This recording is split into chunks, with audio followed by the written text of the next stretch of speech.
The nurse leaned closer and whispered, "Sir, the old man in room 312 hasn't had a visitor in 14 years. Daniel froze, because the name on that chart was his father's. And the next sentence would change everything he thought he knew about his own life. Daniel hadn't spoken to his father in over a decade. Not a birthday, not a holiday, not even a postcard. Life had a way of filling the space with excuses, work, distance, old wounds that felt safer untouched. That Tuesday afternoon, Daniel was finishing emails when his phone rang. Unknown number. He almost ignored it. Almost. "Mr. Carter," a calm voice asked. "This is Mercy General Hospital." Something tightened in his chest. "We're calling about your father." Daniel didn't sit down. He didn't breathe right away either. He was brought in last night. Dehydration. Mild confusion. He keeps asking for someone, but he doesn't say who. Daniel swallowed. "I didn't know who else to call," the nurse added gently. "You're listed as next of kin." Next of kin. Funny how a title can feel heavier than 1,000 words. Daniel stared at his computer screen, the cursor blinking on an unfinished sentence. The fluorescent lights above hummed their constant drone. Around him, colleagues typed away, oblivious to the fact that his entire world had just tilted on its axis. "Mr. Carter, are you still there?" "Yeah," he managed. "I'm here." "He's stable now," the nurse continued, "but we think it would be good if someone came by. He seems agitated when he's alone." Agitated. That word brought back memories Daniel had worked hard to bury. His father had always been agitated, quick to anger, slow to praise. A man who showed love through criticism, as if pointing out flaws was the same as caring. "What room?" Daniel heard himself ask. 312, third floor. "Visiting hours end at 8, but given the circumstances, we can make an exception." Given the circumstances. Daniel wondered what circumstances she meant. The fact that his father was old and alone, or that his son had let 14 years pass without a single word. He hung up and sat motionless for a full minute. His colleague, Rebecca, glanced over. "Everything okay?" Daniel nodded automatically. "Yeah, family thing." She smiled sympathetically and returned to her work. Family thing. As if those two words could contain the weight of everything unsaid, every argument never resolved, every "I love you" that died in his throat because pride got in the way. The hospital was 40 minutes away. Daniel told his boss he had an emergency. He grabbed his coat, his keys, and walked to his car in a daze. The engine started. The radio played something forgettable. Traffic moved at its usual crawl, but inside Daniel's mind, time was moving differently. He remembered being 7 years old, sitting on the porch steps, waiting for his father to come home from work. His mother would call him inside for dinner, but Daniel would insist on waiting just 5 more minutes, just 5 more. His father would finally arrive smelling of motor oil and exhaustion. He'd ruffle Daniel's hair without saying much and head straight for the shower. Daniel remembered thinking that was what love looked like. Quiet, tired, present but distant. He remembered being 12, bringing home a report card with straight A's. His father had glanced at it, nodded and said, "Good, keep it up." No celebration, no pride in his voice, just expectation. Daniel had learned early that good was never quite good enough. He remembered being 16, trying to talk to his father about college, about dreams, about anything that mattered. His father had been fixing the kitchen sink, tools spread across the floor. "Dad, can we talk?" "I'm busy, Danny."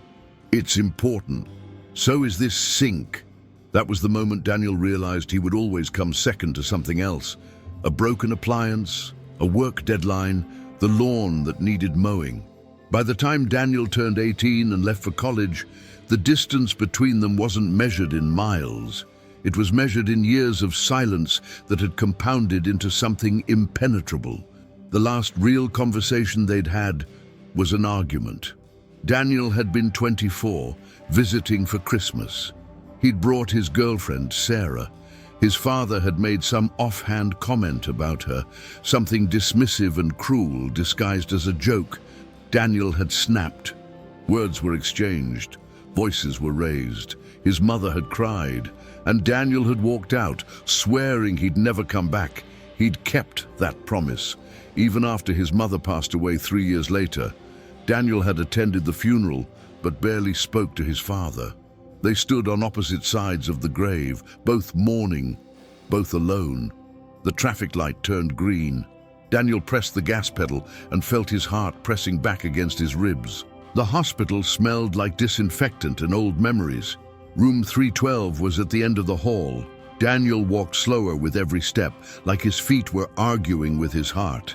The nurse glanced down the hallway, then leaned in. "Sir, we spoke to the neighbor who called 911. Daniel's brow creased. "Neighbor?" She nodded. "They said your father hasn't had a visitor in about 14 years. Daniel froze. 14? She nodded. "No calls, no mail, no one." The words landed like stones. Daniel had known they were estranged, but hearing it quantified, hearing it turned into a number, made it real in a way that hurt. 14 years, he repeated quietly. The nurse's expression was kind, but sad. She'd probably seen this before. Families torn apart by pride, by hurt, by the stubborn belief that time would somehow fix what words couldn't. "He keeps saying the same thing when he wakes up," she added. Daniel leaned closer. "What does he say?" she whispered. "I hope my boy knows I never stopped loving him." That was the moment Daniel felt something break. Not break apart, break open. Like a dam that had been holding back 14 years of grief and regret and longing. "He says that?"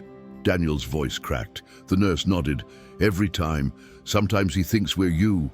He'll look at one of us and say, 'Danny, is that you?' And when we tell him no, he just closes his eyes and goes back to sleep."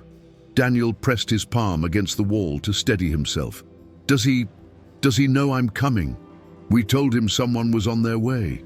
He got very quiet. I think he's afraid to hope." Afraid to hope. God.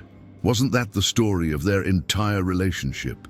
Two people afraid to hope that the other one still cared. "Can I go in?" Daniel asked. "Of course. Take your time." The nurse stepped aside, and Daniel stood facing the door to room 312. Behind that door was the man who had taught him to ride a bike, who had built him a treehouse, who had worked double shifts to pay for college. Behind that door was also the man who had never said, "I love you," who had criticized more than he praised, who had made Daniel feel like he was never quite enough. Behind that door was his father. And Daniel realized, standing there in that sterile hallway with fluorescent lights buzzing overhead, that he had no idea which version of his father he would find. He pushed the door open. His father looked smaller, not weak, just folded in by time. The man who once fixed everything with his hands now struggled to lift a glass of water on the bedside table. The strong shoulders that had carried Daniel when he was young now looked fragile beneath the thin hospital gown. Daniel stood frozen at the doorway. The room was quiet, except for the steady beep of monitors and the hiss of oxygen. His father's eyes were closed, his breathing shallow but steady. An IV drip fed into his arm. His hair, once dark and thick, was now white and wispy. His face, once stern and weathered, was now soft with age. Daniel took a tentative step forward. The floor creaked. His father's eyes opened slowly, like someone waking from a dream they weren't sure they wanted to leave. They searched the room, the ceiling, the window, the empty chair, then stopped. "Danny!" The name came out broken, wrapped in disbelief and desperate hope. No anger, no accusation, just hope, fragile and shaking. "Yes," Daniel said, his voice cracking like thin ice. "It's me." His father tried to sit up, wincing with the effort. Daniel moved instinctively to help, but his father waved him off with a trembling hand. I can manage." Same stubborn pride. Some things never changed. But then his father's face crumpled, and he asked in a voice so small it barely existed, "Did I do something wrong again?" That question hit harder than any argument they'd ever had. It wasn't accusatory, it wasn't defensive. It was genuine, confused.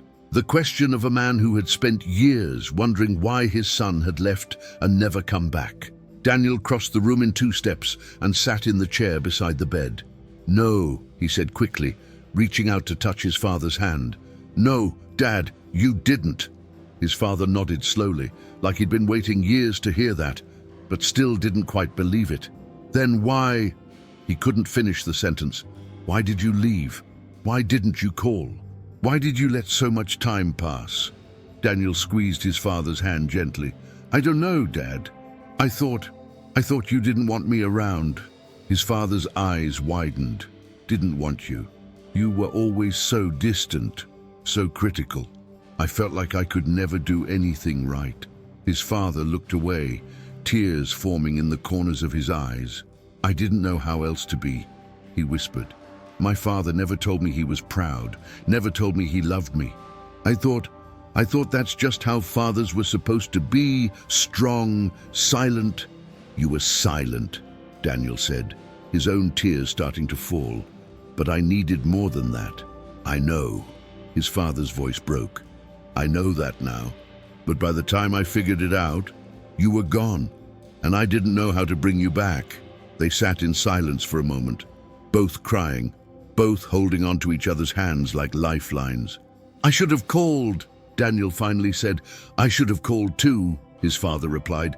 "I picked up the phone 1,000 times, but I always thought, what if you hung up? What if you told me you never wanted to see me again? I couldn't bear it, so I just waited, kept waiting for the right moment, but the right moment never came." "It's here now," Daniel said softly. "We're here now." His father smiled through his tears. "Yeah, we are." They talked for an hour about small things, safe things, the weather, the hospital food, how long Daniel's drive had been. But beneath every word was a current of everything they weren't saying, years of hurt, years of love that had nowhere to go. A knock on the door interrupted them. The nurse stepped in with a small envelope in her hand. "I'm sorry to interrupt," she said, "but we found this in his jacket when he was admitted. He asked us to keep it safe." She handed it to Daniel's father, who looked at it and then at Daniel. "This is for you," he said quietly. "I've been carrying it for 3 years, kept thinking I'd mail it or give it to you in person. But I never had the courage." He held it out with a shaking hand. Daniel took it carefully, as if it might disintegrate at his touch. The envelope was worn at the edges, creased from being carried in a pocket too long. His name was written on the front in his father's handwriting, shakier than he remembered, but unmistakably his. "You don't have to read it now," his father said, "or ever, if you don't want to." But Daniel was already opening it. Inside was a single sheet of paper, folded 3 times. He unfolded it carefully. The handwriting was shaky but legible. "Dear Danny, if you're reading this, it means I ran out of time before I ran out of love." Daniel's throat tightened immediately. He glanced at his father, who had turned his head toward the window, giving Daniel privacy even in this small room. Daniel continued reading. "I never knew how to say I was sorry in the right way. I worked too much. I talked too little. I thought providing for you was the same as loving you. I thought keeping you fed and clothed and safe meant I was being a good father. But I see now that you needed more than that. You needed words. You needed my time. You needed to know that you mattered more to me than anything else in this world. And you did. You do. But I never told you that. I let pride get in the way. I let fear get in the way. Fear that if I showed too much emotion, I'd seem weak. Fear that if I told you I loved you, it might somehow make you soft. God, I was so wrong about everything. You were never the problem, Danny. I drove you away with my silence, with my criticism, with my inability to just tell you that I was proud of you. But I am. I'm proud of the man you became despite me, not because of me. I'm proud of your kindness, your strength, your ability to feel things deeply and not be ashamed of it. You're everything I wanted to be but never could. Every night, I pray you'll forgive me, even if I never get to hear it, Even if I never get to see you again, I just hope you know that I never stopped loving you. Not for one single day. Your father always, Dad. Tears landed on the page, smudging the ink slightly. Daniel couldn't breathe, couldn't think, could only feel the weight of 14 years collapsing into this single moment. His father watched him quietly from the bed. "You don't have to finish," the old man said softly, misunderstanding Daniel's tears. Daniel shook his head fiercely. "Yes, I do." He read it again, and then a third time. Each time, the words hit deeper.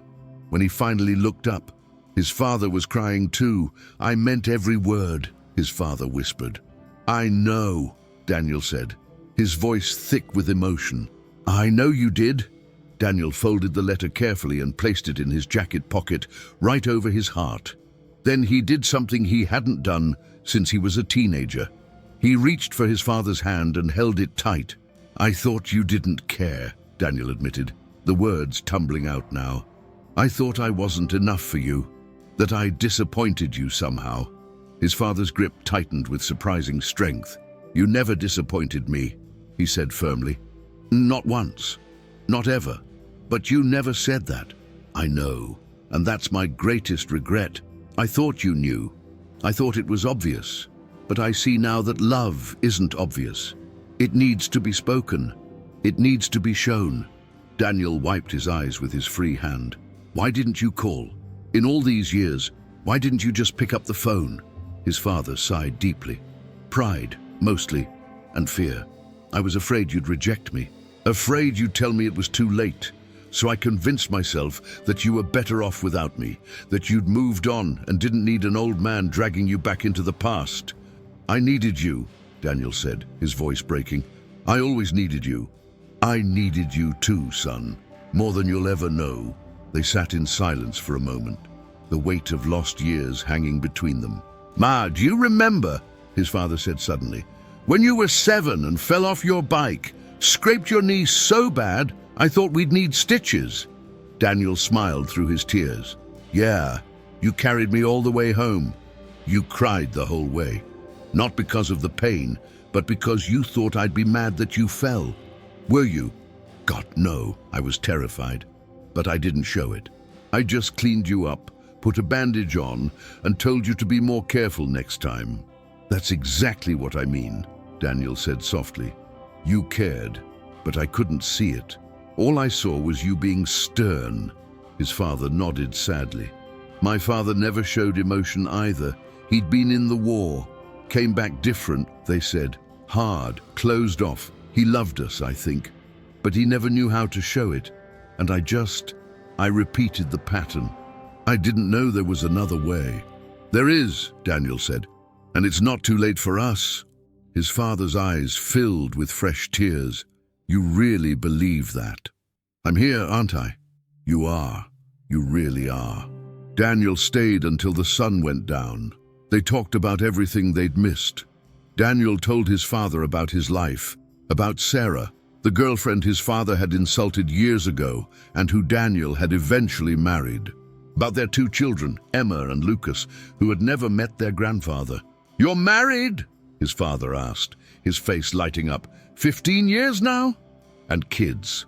2. Emma's 12. Lucas is 9. His father's lip trembled. "I have grandchildren." "You do?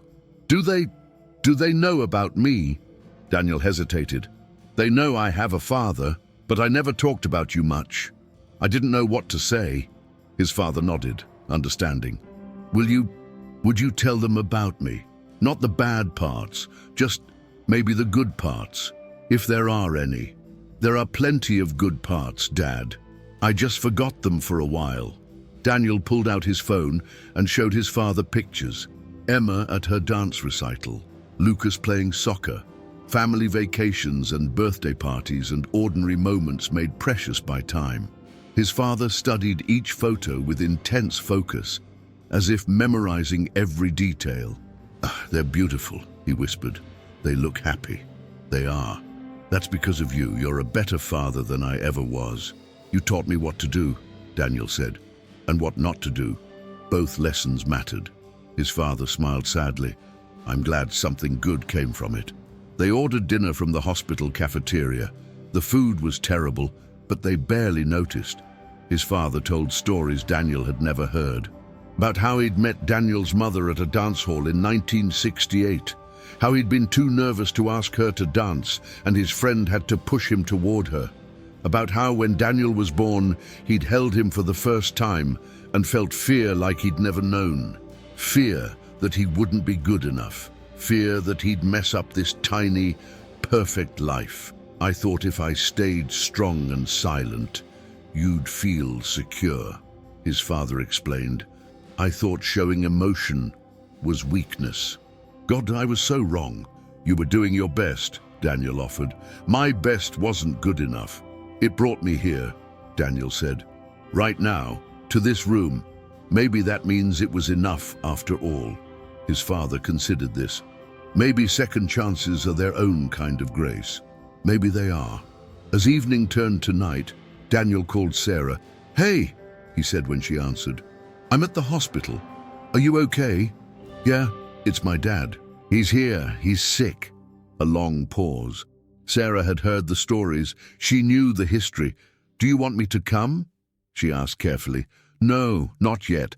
I needed to hear your voice. How is he? Smaller than I remembered. Older. Scared. How are you? Daniel looked at his father, who had dozed off in the bed. I'm okay. We talked. Really talked. For the first time in maybe ever. That's good, Daniel. That's really good. Yeah, he paused. Tell the kids I love them. I will. And Daniel, yeah, whatever happens, I'm proud of you for being there. He hung up and settled into the uncomfortable chair beside the bed. The nurse came in around 10 to check vitals. You're staying, she asked quietly. If that's okay, of course. Can I get you anything? A blanket? Coffee? I'm fine. Thank you. She smiled and left them alone. Daniel watched his father sleep. In the dim light, he looked peaceful. The worry lines on his face had smoothed. He looked younger somehow, like the father Daniel remembered from childhood rather than the stranger he'd become. Around midnight, his father stirred. Danny, I'm here. You stayed. Of course I stayed. His father smiled. I thought I'd dreamed you. No dream. I'm real. Good. His father closed his eyes again. Don't leave. Okay? I won't. Promise. I promise. At 2 in the morning, his father woke up again. This time he was more alert, more present. Can't sleep, Daniel asked. Too much to say, too little time. We have time. His father shook his head slightly. Do we? I'm 82, Danny. Every day is borrowed time now. Daniel wanted to argue but couldn't. Then let's make the most of right now. His father shifted in the bed, trying to get comfortable. There's something I never told you, he began, about why I was the way I was. Daniel leaned forward. My father wasn't just distant, his father continued. He was cruel, not physically, but emotionally. Nothing I did was ever right. I was too loud, too quiet, too something. Always too something. Daniel listened, his heart aching for the young boy his father had been. When I had you, I swore I'd be different. I swore I wouldn't make you feel the way he made me feel, but I didn't know how. I only knew how to not be him. I didn't know how to be myself. So you overcompensated, Daniel said softly. I think so. I stayed quiet because he was loud. I withheld praise because he withheld love. I thought I was being better, but I was just being different, and different isn't always better. You did the best you could with what you knew. That's generous of you to say. It's true. His father was quiet for a moment. Do you think, he started, then stopped. What? Do you think your kids will remember you the way you remember me? The question hit Daniel hard. He thought about it honestly. I hope not, he finally said. But I'm not perfect either. I'm sure I've made mistakes. But you're there. You're present. That's what matters most. Daniel nodded. I learned that from losing you. I learned that time doesn't wait for perfect moments. It just passes. And if you're not careful, you wake up one day and realize you've missed everything that mattered. Wise words from my son, his father said with a weak smile. I had a good teacher. Eventually, they both laughed softly at that. Around 3 in the morning, his father's breathing changed. It became more labored, more shallow. Daniel noticed immediately and pressed the call button. The nurse arrived within seconds, followed quickly by a doctor. They checked monitors, asked questions, made adjustments to medication. Daniel stood back, feeling helpless. What's happening? He asked.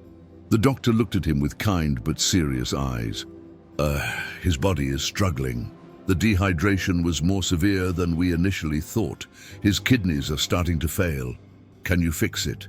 We're doing everything we can, but at his age, with his history, the doctor didn't finish the sentence. He didn't have to. Daniel understood.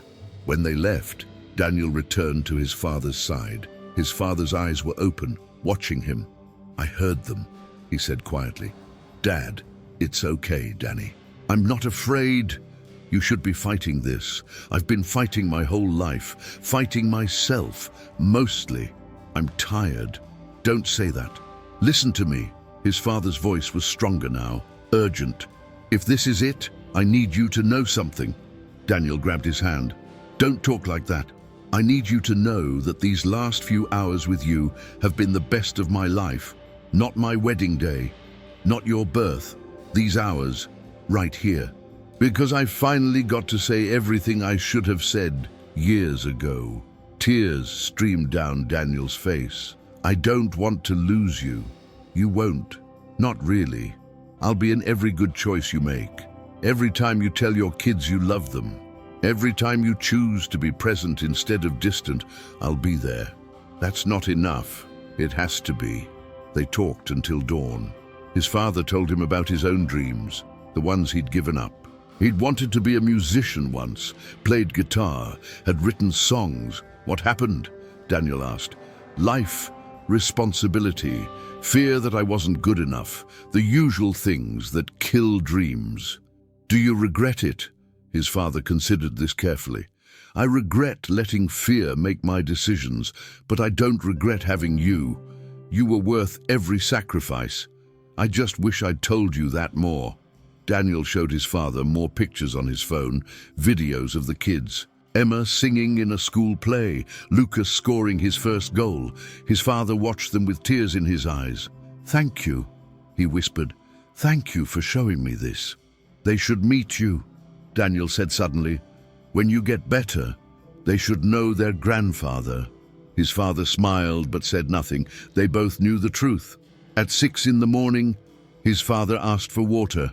Daniel held the cup while he drank, his hand steady even though his heart was breaking. You're a good son, his father said. I hope you know that. I learned from the best. Liar. But his father was smiling. At 7, the sun rose outside the window. His father watched it with wonder, as if seeing it for the first time. Beautiful, isn't it? He murmured. It is. I'm glad I got to see one more with you. Daniel squeezed his hand tighter. At 2:17 p.m, the machines changed rhythm. The steady beep became irregular. The nurse stepped in quietly, checked the monitors, and gave Daniel a look that said everything. Daniel already knew. He'd known since this morning when his father had said goodbye to the sunrise. His father opened his eyes one last time. They were clear, present, fully there. Danny, I'm here, Dad. I'm not alone anymore, am I? Daniel squeezed his hand with both of his own. No, Dad, you're not. You'll never be alone again. His father smiled. It was the most peaceful Daniel had ever seen him. I love you, son. I should have said it every day, but I'm saying it now. I love you too, Dad. I always did. Even when I was angry, even when I stayed away, I never stopped loving you. I know, I think I always knew. His father's breathing slowed. Don't be like me, he whispered. Don't wait. I won't. Promise. I promise. His father took one more breath, then exhaled, and didn't breathe in again. The machines flatlined. The nurse came in, turned them off. The room fell silent. Daniel sat there holding his father's hand for a long time. No one rushed him. No one told him it was time to go. They let him grieve. At the funeral, only 6 people came. A neighbor who checked on his father occasionally.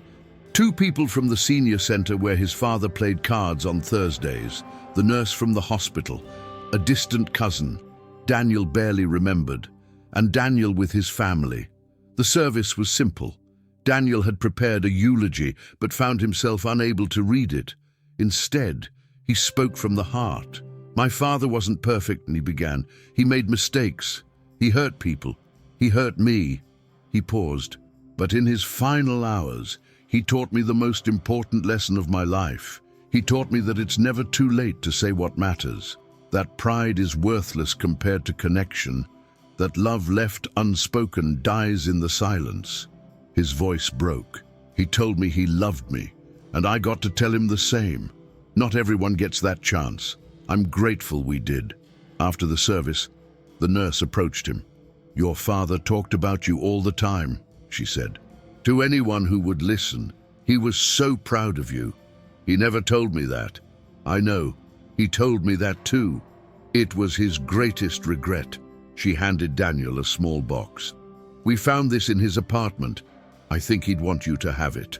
Daniel opened it later, at home. Inside were newspaper clippings, articles about Daniel's company, a mention of him in the local paper, a photo from Emma's school website showing her award for best student. His father had been following his life from a distance, had been proud all along, just couldn't say it. That night, after Sarah and the kids had gone to bed, Daniel sat at the kitchen table. He pulled out a notebook and began to write. Dear Emma and Lucas, there's something I need to tell you about your grandfather. He wrote for 2 hours. He told them everything. About the distance, the silence, the lost years, but also about the love that survived despite it all, about the letter, the final conversations, the forgiveness that came just in time. And then he wrote something else. I'm telling you this not to make you sad, but to make you understand something important. Life is short, people are imperfect, but love is always worth fighting for. If I ever seem distant, tell me. If you ever feel unheard, speak up. If you ever doubt that I love you, ask me, because I do, more than anything in this world.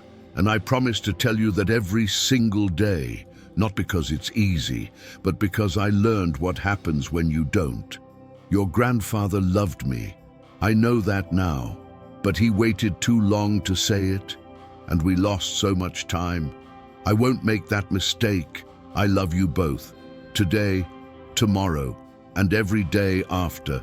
Dad. He folded the letter carefully and put it in their rooms while they slept. Weeks passed, then months. Daniel visited his father's grave every Sunday. He brought flowers, talked to the headstone, updated him on the kids. Emma made the honor roll, he'd say. Lucas learned to ride his bike without training wheels. You would have been proud. Sometimes he cried, sometimes he smiled. Always, he felt the weight of gratitude mixed with grief. Sarah noticed the change in him. You're different, she said one evening. How so? Present. More present than you've been in years.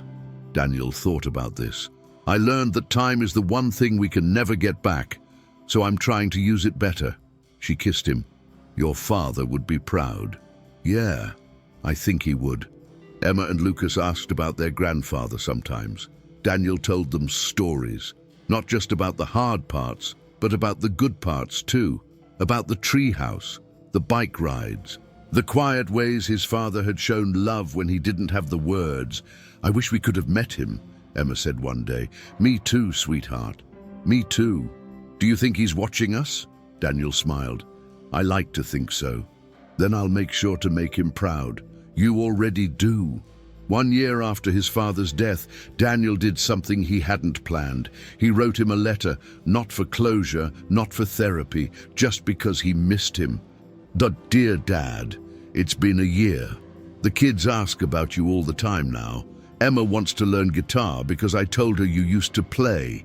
Lucas asks if you would have come to his soccer games. I tell them yes. You would have been at every single one. Sarah says I'm more patient now, more present. She doesn't say it, but I know she's grateful for what you taught me in those final hours. I am too. I go to your grave every Sunday. I know you're not really there, but it feels like the right place to talk to you, to tell you about my week, to ask for advice even though I know you can't answer, except sometimes I think you do. Last week, Lucas was upset because he missed a goal in his game. He was crying in his room, and I didn't know what to say. Then I remembered something.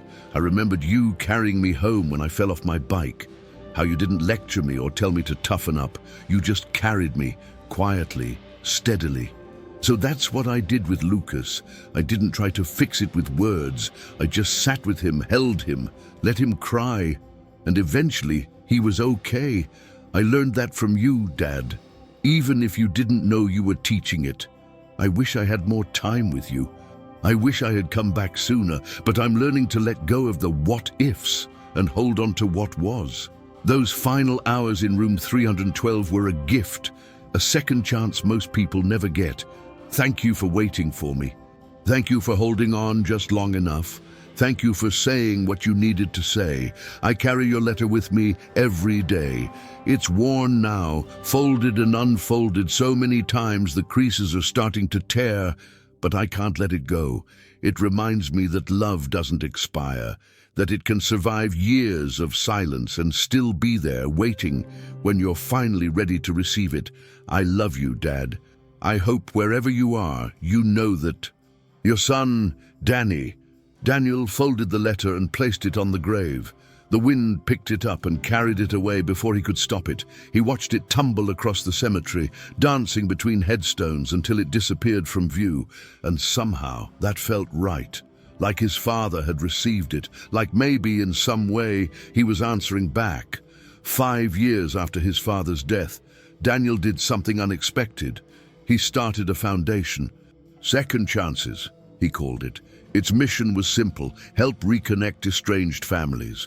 They offered mediation services, counseling, support groups for people navigating complicated family relationships. Sarah helped him set it up. You're turning your pain into purpose, she said. I'm trying to make sure others don't wait as long as I did. The foundation grew slowly at first. Then word spread. People who'd been estranged from parents, siblings, children started reaching out. Some stories ended in reconciliation, some didn't. But everyone who came through the doors left with something. Hope that it wasn't too late, or peace with the fact that some things couldn't be fixed. Daniel met a man named Robert who hadn't spoken to his son in 20 years. They worked together for months, preparing Robert for a conversation he wasn't sure would ever happen. And what if he says no? Robert asked. Then at least you tried. At least he'll know you wanted to try. Robert reached out. His son agreed to meet. 2 weeks later, Robert came back to the foundation with tears in his eyes. We talked for 6 hours, he said. 6 hours. We're meeting again next week. Daniel shook his hand. I'm happy for you. You saved my life. You know that. No, you saved your own life. You just needed a little push. But Daniel knew the truth. His father had saved both their lives by waiting in room 312, by holding on just long enough, by teaching Daniel in his final hours what it meant to love imperfectly but completely. 7 years after his father's death, a letter arrived in the mail.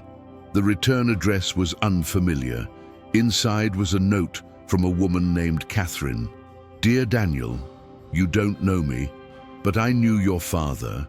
We met at the senior center about 15 years ago. We became friends, close friends, I think. Toward the end, we were more than friends, though we never formalized it. Your father talked about you constantly. He carried guilt like a stone around his neck. The weight of your estrangement nearly crushed him. I encouraged him many times to reach out to you. He always said he would, but fear stopped him every time. I'm writing to you now because I found something I think you should see. Before your father died, he recorded something, a video message. He was going to send it to you but lost his nerve. I'm including the USB drive with this letter. I hope it brings you some comfort. He loved you more than words can express. With warm regards, Catherine. Daniel stared at the USB drive for a full hour before plugging it in. Sarah sat beside him. Do you want me to stay? She asked. Please. He clicked play. His father's face appeared on screen, older, tired, but smiling. Hi, Danny. If you're watching this, it means Catherine convinced me to actually send it. Or I'm gone and she sent it anyway. His father laughed nervously. I'm not good at this, as you know, but I wanted to try. He took a deep breath. I want to tell you about the day you were born. Your mother had been in labor for 14 hours. The doctors were getting worried. I was terrified, not just for her, but for you. For this little person I hadn't even met yet, but already loved more than life itself. When you finally arrived, so small and red and screaming, they put you in my arms, and I looked down at you and I made a promise. I promised I would protect you, provide for you, be the father my father never was. I promised I would show you what love looked like.